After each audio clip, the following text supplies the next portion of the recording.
If it's fun you desire, it's fun you're going to get at Flatstick Pub. It doesn't matter what the occasion is, whether it's date night, guys night, ladies night, or large group event, Flatstick Pub's got you covered. They have 6 great locations across the Pacific Northwest, from Pioneer Square to Kirkland, South Lake Union, Spokane, Bellingham, and Redmond. All locations offer the best pub experience in Washington. 2 rules at Flatstick Pub: drink local and have fun. Pretty simple. So if you like to have fun, love local beer, and great tasting food, make Flatstick Pub your next spot. Visit them at flatstickpub.com.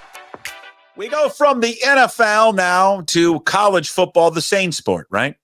And joining us as he does every single Tuesday, it is our good friend John Canzano from johncanzano.com. You can follow him on X and Blue Sky at John Canzano BFT. He also has a radio show. He talks into a microphone also for a living. He writes, he covers, he does it all at johncanzano.com. And he is brought to you by Flatstick Pub. Great locations across the state: Kirkland, Pioneer Square, South Lake Union, Spokane, Bellingham, and Redmond. Well, yeah. How was Rivalry weekend? Is that what you expected to see? Yeah.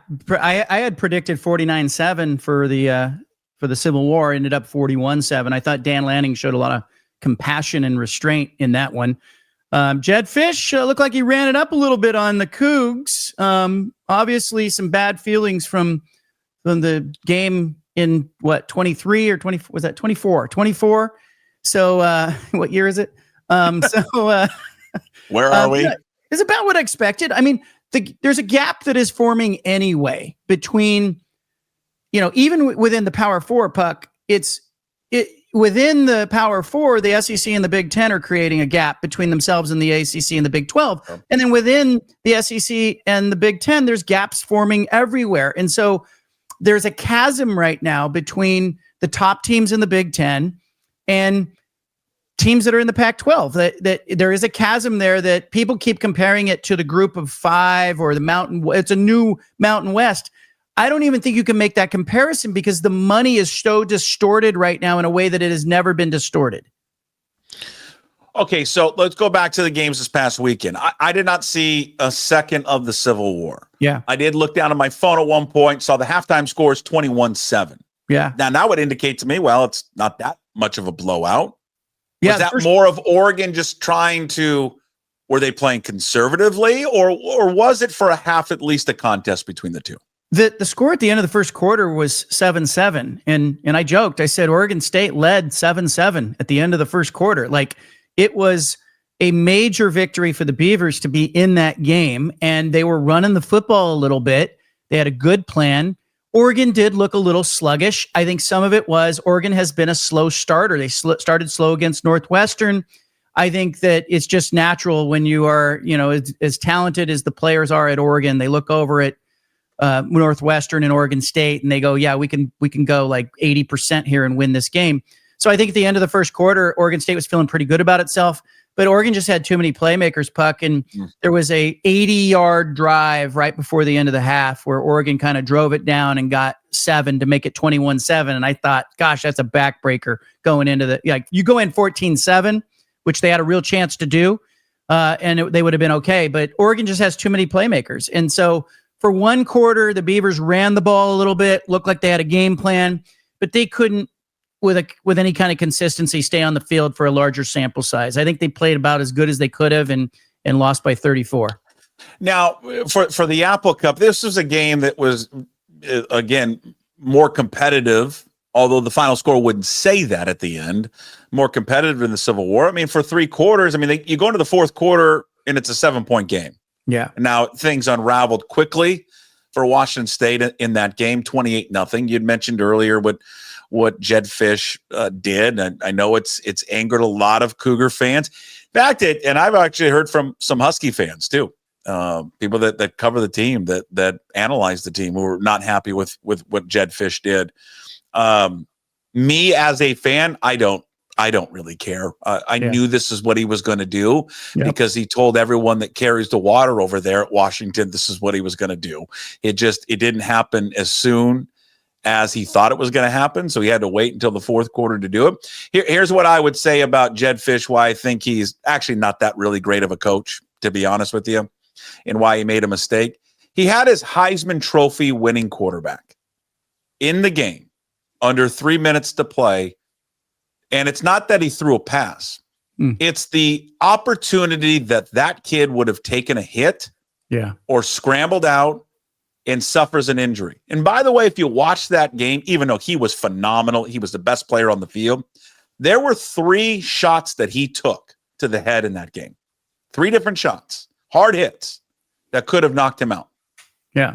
And you as a head coach, because you were so fixated on running up the score on them, you jeopardize your really best player by opening him up to an injury.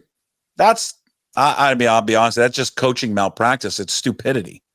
And you expect that from a young coach, right? I saw Dan Lanning do some of that last year and the year before at Oregon, where he just didn't seem to know, maybe there's no awareness, or maybe, he's concerned, he's a younger coach and he's concerned about the optics of margin of victory and all that. And of course, people pay attention to that.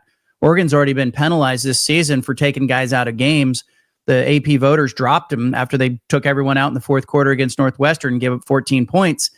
And so I think younger coaches who don't understand like the journey of it make that mistake. I'm surprised to see it from somebody like Jedd Fisch, who's been in this game, who understands that, this could be, a 14 or 15 week season for the teams that play deep into the playoffs. But I don't think he's thinking of it that way, Puck. I think the way he acted in that fourth quarter tells you that Jedd Fisch knows they're not going to the playoff. This is about sending a message over to your rival, and that there were some really bad feelings that he stewed on for a year. Because I watched Dan Lanning at Oregon, wholesale substitutions in the early part of the fourth quarter, got guys out. He's got a bigger game against Penn State coming up. Washington's got Ohio State. And if you don't have DeMond Williams Jr. for the rest of your season, I don't know how many wins you get, because that guy is your path to like a really nice 8-win, 9-win, 10-win season. That's what I just would get inside his head right there. To me, again, I am one of these guys. I am a firm believer in this, and some will say, hey, you have to show a sign of sportsmanship, and I am all about sportsmanship and all that. But also, I just don't think it's one team's responsibility not to score on the other team. But I get the other side of it and all that. Agree.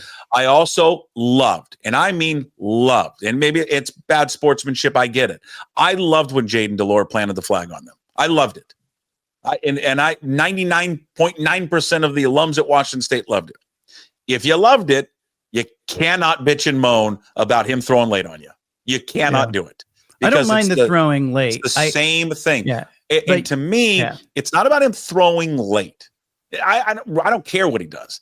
It's having him in the game. Yeah. Is where if I were a Husky fan, I'd be like, what are you doing? Yeah.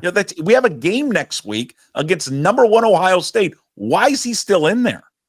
Yeah, and Dan Lanning did it right. I mean, he got Dante Moore out of the game, got his guys out of the game. He did it a week earlier against Northwestern. And if you look back to last year, Ohio State played slow last year. And Chip Kelly talked about this around the Rose Bowl game. They tried to limit how many snaps they put on their guys, because they were planning for a 14 or 15 game schedule. And they said, forget playing fast. We need to have fewer snaps. And Will Stein, the Oregon offensive coordinator, talked to me, in week 2, Oregon's playing Montana State and Oklahoma State, and they're blowing these teams out. But they were limiting their snaps, particularly for their quarterback, because they know there's a wear and tear and there's the risk of injury, and you need guys. And it is a journey. And this is a different time because of the college football playoff. It is a different field of the season. Ohio State lost 2 games in the regular season last year and won it all. It's all anybody remembers, is that they won it all. But people are calling for Ryan Day's head, but he was subbing guys in. He was managing the season. They did a nice job with that. I think the teams that are playing for bigger stakes are thinking in those terms, Puck. But what Jedd Fisch did in the fourth quarter there, with DeMond Williams Jr. being on the field, tells you he cared more about that Apple Cup than he did the rest of the season. What odds do you give him this week against Ohio State? I give him no shot against Ohio State. I think Ohio State's going to be too physical. There's a level of physicality when you get to the top teams in the Big Ten. Again, we'll talk about those tiers. It was Michigan in the college football playoff championship game 2 years ago. They put Washington on roller skates and wheeled them around the stadium, and that was a really good Washington team. Oregon got manhandled in 2015 against Ohio State. Jedd Fisch has talked about wanting to be bigger, more physical. Here's the true test. It's not the test in the Apple Cup. It's not even the test against, a Minnesota or an Illinois or an Indiana. This is the test. It's Ohio State's physicality. To win a national championship, you have to be physical. You have to be able to run the ball. I think Washington's going to get an idea of where they are. I don't think they cover in this game. I think Ohio State beats them pretty good. And it's an interesting, I guess, parallel to, and I'm going to ask you about this, the comments that Jimmy Rogers said post-game of the Apple Cup, which is now he's walked back to where Washington, I think, looks at Ohio State because there clearly is a in this new world of college football, and you're going to probably see it on Saturday. This talent and financial gap between the Ohio States of the world and Washington, even though Washington is spending a ton of money, right? Right.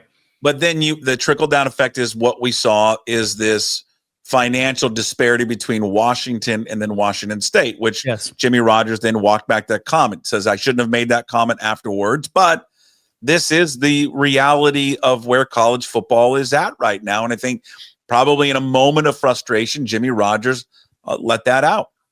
Well, and I don't blame him for talking about it. I think you have to talk about it. But there's a bigger gap right now between the haves and the have-nots than ever. And some of it is sanctioned with, revenue sharing. Who can afford to spend $20.5 million? Okay, there's a group of schools that are on board with that. And then there comes the NIL piece. And the fact of the matter is there are 5 or 6 schools nationally that just have deeper pockets and a war chest. And Oregon's got Phil Knight. That's the ultimate difference maker. I don't begrudge Oregon for that. Like, that's the game. Sure. They're playing the game. But I think one day, we're going to look back at this. It's not unlike Major League Baseball where you have no salary cap and you have teams spending $300 million and teams spending $70 million. Well, who do we expect makes the playoffs, right? You might get a team in the middle of the payroll that punches above their weight. Look at the Mariners and what they've done. But by and large, you're not going to see with any kind of regularity those teams that are in the bottom tier rise up and outplay the teams at the top. That your margin is just it's not there. And so even if you're playing Moneyball, you're at such a disadvantage. And that tiering is happening within the conferences. Like, you've got people at Purdue and Indiana and other schools that are going, hey, we're just doing everything we can possibly do to play these top teams. But I think in the end, we're going to see money. You can just rank the teams by money. And it was no accident last year that you look in the semifinals, Notre Dame's a private school, so you don't have the money, but you had school number 1, school number 2, and school number 5 playing, in the semifinals of the CFP as far as athletic department spending. I think we can do that now in this era. We can just go, okay, who's spending? Okay, these teams are all going to make the semifinals. You are going to be on campus, Penn State, Oregon. Just going to be an incredible game coming up. There's some great games this weekend, by the way. Yeah. We've touched on Washington, Ohio State. Number 6, Oregon at number 3, Penn State. You've got number 4, LSU is on the road at number 13, Ole Miss. Alabama's at Georgia. Arizona's undefeated, kind of quietly, and they're at number 14, Iowa State. USC. Fresh off their victory last week against Jonathan Smith and Michigan State that kicked off at 8 p.m. And then they're rewarded with the 9 a.m. kickoff this weekend against Illinois, who is ranked 23rd in the country. But let's talk about the game you're going to be at, Penn State and Oregon. What for Oregon and the players who have not experienced that? And I believe you've covered a game there, correct? Yeah, I've been there. What's awaiting them? Because Big Ten coaches, they did a video in the beginning of the year, and they asked all the Big Ten coaches, what's the toughest place to play in the conference? And I think it was unanimous, Penn State. Yeah. What's in store for them? Well, it's a hard place to get to, first of all right? So you're talking about a long trip for an Oregon team that is traveling eastward across time zones, and I do look at that as a factor, and those teams tend to not perform and not play as well against the spread and straight up. So that's the travel itself is an interesting dynamic. But then you get into sort of 106,000 people. I've not been there for a whiteout game. I have not seen that atmosphere, and the show that goes on when you're going in there. But beyond that, Penn State's pretty good. That's why it's a tough place to play. Like, they have good players. James Franklin, when he is favored in games, wins those games. he has trouble when the talent level is about equal, or maybe he's at a little bit of a disadvantage. He's not really out coaching anyone. And I think it's an interesting matchup from that perspective, because that's kind of the knock on Dan Lanning, or at least it was until last season when he beat Ohio State at Autzen Stadium and then beat James Franklin in a head-to-head game. But I was at that Big Ten championship game last year. Penn State thought it was the better team. Penn State had 2 passing turnovers. I don't know why. Penn State threw the ball 39 times in that game because they ran all over Oregon. They had 300 rushing yards. They were handing the ball off, doing just fine. They threw 2 interceptions when they put the ball in the air. I think if they don't throw the ball, Penn State probably wins the game. Franklin was in the post-game news conference. The Oregon marching band was playing like the school fight song.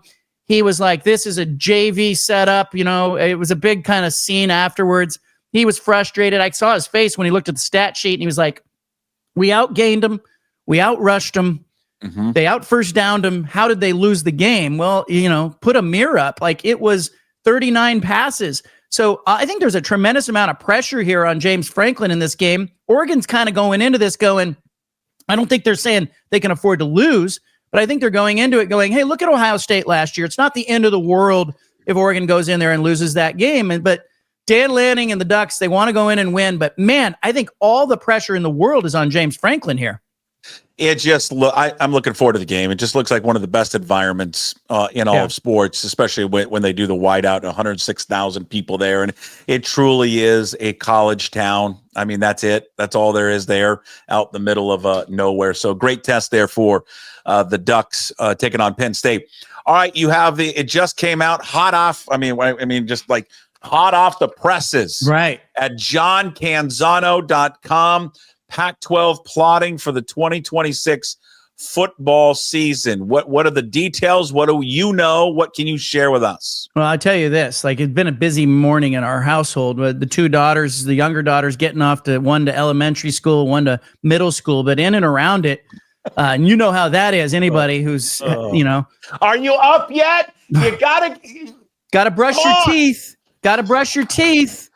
Get to the breakfast table. And then the big one for us is like the debate over, is it okay to just let them be late and have the consequence of them being late to school? Is it a consequence when they have to walk in and everybody looks at them and you're walking in late? I'm like hustling, doing everything I can to get this kid out the door. And my wife's going, just let them be late. It's okay. Let them suffer the consequence. And I'm like, is that a consequence at their age? I don't know. But is it embarrassing? But in and around that, I'm, working the phones and all the conference commissioners are meeting in Chicago in the next few days. All 32 conference commissioners are going to be there, small conferences, large conferences. Teresa Gould on her way there, the Pac-12 commissioner. The Pac-12 unlikely, Puck, this is the big news, unlikely to add a football-only member in time for 2026. Okay. So this is going to be a conference of 8 members as it pertains to the 2026 football season. 8 football members plus Gonzaga. So there's 7 conference games in there, which means they need 5 non-conference games. Everybody needs 5. So the ADs in the conference are kind of scrambling around going, hey, how do we pick up those games? Now, Ann McCoy, the AD at Washington State, she only needs to pick up 1 game. So she's in a little different predicament. She's already got 4 on the books. I think Oregon State has 4 as well. On the books. So everybody's looking for an additional conference game, the non-conference game that they didn't maybe plan on having. That leads us to the idea of a scheduling arrangement. Now, I talked to multiple ADs in the conference and other league sources who told me they're not calling it an alliance. They're not calling it a partnership. The Mountain West thing has got everybody, scarred. But they're looking for a conference that is willing to sort of open up their early part of the season schedule and create 8 windows that maybe you could do a crossover 4-4 from the Sun Belt Conference or the American Conference or the Mid-American or Conference USA. I am being told the Mountain West off the table. Like, no. Well, I would think so. Forget the Mountain West.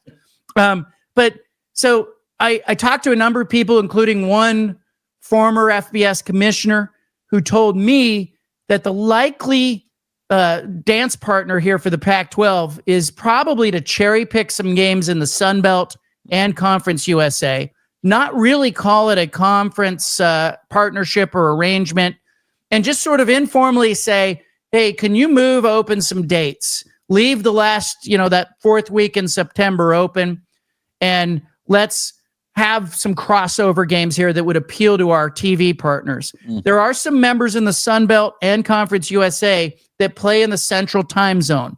I'd keep an eye on those schools because there's favorable geography there that could work, particularly with somebody like Texas State, who has, is coming to the Pac-12 from the Sun Belt Conference. So you might see, a handful of schools in the Sun Belt, handful of schools in Conference USA play. I originally thought, gosh, the American would be the best conference because they've got Memphis, they've got Tulane. I love to see some crossover South Florida. But, Tim Pernetti, the conference commissioner in the American, and Teresa Gold, the commissioner of the Pac-12, I'm told they've had some informal conversations in the past, but nothing formal going on right now between the American and the Pac-12. There still may be some bad feelings about the Pac-12 trying to raid them. And so, we all saw the news, the ACC, they're moving to 9 games. The SEC is moving to 9 games. That means there are fewer non-conference games. So I think there's some of these group of 5 conferences, Puck, that are going to be looking for games. And I think I would just keep an eye on the Pac-12, in 2026, going into maybe the Sun Belt or the Mid-American Conference or Conference USA and picking up some games. If I'm Ann McCoy, I'm going to pick up the phone. I'm going to call the Cal AD, and I don't know what Stanford's schedule is, and tell them, hey, why don't you just buy out the Wagner Seahawks next year on September 19th, and we'll come down there and play you. You still may see that. That's what I'd like to see. But I also think, keep in mind the Pac-12 has got a piece of its, TV deal still out there, right, in the market. And they have guaranteed a minimum number of games. And so I kind of think at least 4 of those teams have to play home games.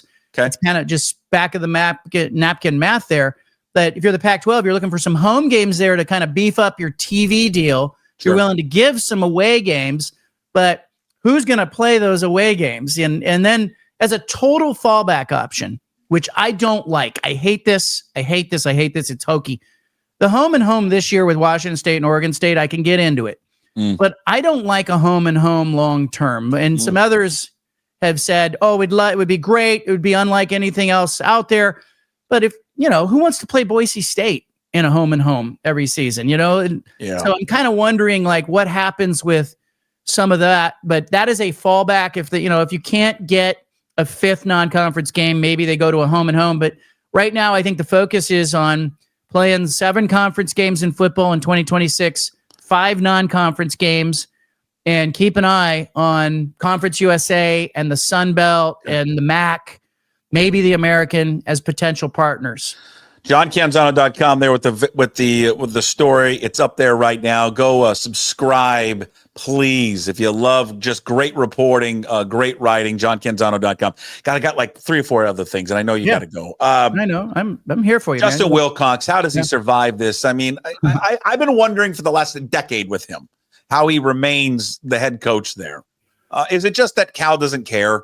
It's not that. I think Cal knows that it's put its football program in an uncomfortable position, that it is a tough place to win. And really, when you look at the success stories there, they are, aberrations. There's an Aaron Rodgers at quarterback for you, Jeff Tedford as a coach. And so I think Wilcox has become a steady, stable, presence. And then the start to this season kind of fooled everybody. They started off just so hot and they look good. And they still might be passable. But I got to give credit to Sean Lewis and San Diego State. I talked to Sean Lewis 3 days before that game, and he had a bye. And I thought, how is he going to stop the Cal freshman quarterback? Well, Sean Lewis found a way in that bye week to make that guy really uncomfortable. He looked like a true freshman for the first time this season. All right, UCLA. Who would want that job? It's not going to be an established Power 4 coach, but assistant. Yeah, it's going to have to be somebody who's trying to move on their way up. And immediately I went to Jonathan Smith at Michigan State, but I'm not sold that he would leave Michigan State for UCLA. I think USC is the job he ultimately would jump for. But he might listen. His agent might listen to help get him some security. Will Stein, the coordinator at Oregon, offensive coordinator, is going to be offered jobs. UCLA probably should try to talk to him. I'll tell you who crossed my mind, but I think it would be just far too much for UCLA to palate. It would be John Gruden. I think if you really want to go outside the box and do the most un-UCLA thing ever, you hire Gruden. But the problem is, like, we just talked about Cal. UCLA has the same problem. And I find it interesting that sort of the culture of the UC system infects both of these campuses. Sure. Cal doesn't quite know who it is as a football program, and that holds Cal football back. They're figuring it out with Ron Rivera as the football GM. UCLA's got the same problem. Who are you? Do you want to win? Do you want to invest? I hear all this talk about how UCLA did this and did that. But, you know, the AD at UCLA put Deshaun Foster in an impossible situation. He's the good guy hire. He's the stopgap. He's the former player who everybody loves. And then they kicked off football games and he got his ass kicked. I mean, it was like he didn't know how to coach. He didn't know how to be a CEO. And so, like, it was just the worst possible storm of conditions. A program that doesn't know who it is, a school that doesn't know how to win, not in football at least, and an AD that was just trying to put a warm body in that seat. So I have zero confidence that UCLA will figure this out. But Kenny Dillingham to Arizona State is what UCLA needs. Is there bring a local guy back who's got great energy, who can galvanize that fan base. There's some money there that is untapped. You've got some donors like the Wasserman family and Troy Aikman and others who are really focused on trying to make UCLA matter. But I'm going to go back to this. You blew up the Pac-12 for this. Like, I think we're going to look back 10, 15 years from now, Puck, and we're going to go, who did it work out for? Oregon and nobody else? Like, I don't see Washington competing at the top of the Big Ten. UCLA is embarrassing itself. I'm watching, Utah and some other schools go off. Utah got its butt kicked against Texas Tech. Couldn't believe that. Stanford and Cal in the ACC, it's not working for any of these schools. It's ridiculous. Well, they're going to find it out. Just give it time. They will all come down to reality for all of them. Okay, last thing for you. I should have brought this up when you brought up Oregon State.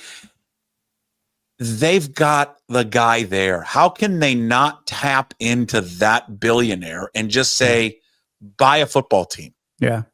Got to get him what's to his name again? He's Jensen Huang. And he's the CEO of, is it NVIDIA? NVIDIA, yeah. And his wife, he met his wife at Oregon State. They're both grads. They have recently made a huge, I think it was $500 million donation to the AI center on campus. They're building this whole artificial intelligence engineering program around build a football team. NVIDIA. Like, and I talked, I was in the president's box last season for a game. I went and sat with Jyoti Murthy, the president at Oregon State, and her husband. By the way, her husband is an aerospace engineer. She's an engineer. I tried to pretend like I could talk to them. I sat and talked to them. Like, you ever feel dumb? I was so dumb in that conversation. I was just trying not to say something like they would tell their friends about later. Like, hey, John. Yeah. Her husband was telling me he could take all of my writing and all my radio show and he could put it into an AI program. And he said I could put the box score in and it would spit back a column that had your voice. And I said, no, that's never going to. And he said, oh, no. I think, we could do this. But they do it for, hey, John, could they do that for a podcast? Or? They probably could. They could probably make you can just go play golf. Look, but here's the thing. I said to Jyoti Murthy, I said, can you get Jensen to a game?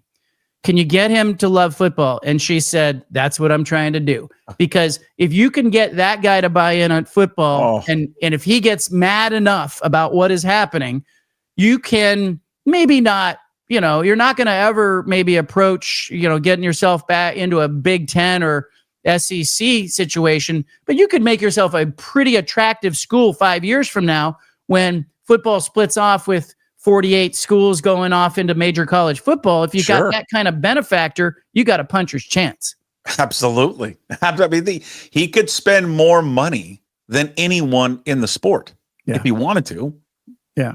Part of the problem, it doesn't matter what conference they would be in. Imagine how many people are pulling at a guy like that, trying to get a piece, trying to get, I've had lunch a couple times with Tim Boyle, the CEO of Columbia Sportswear.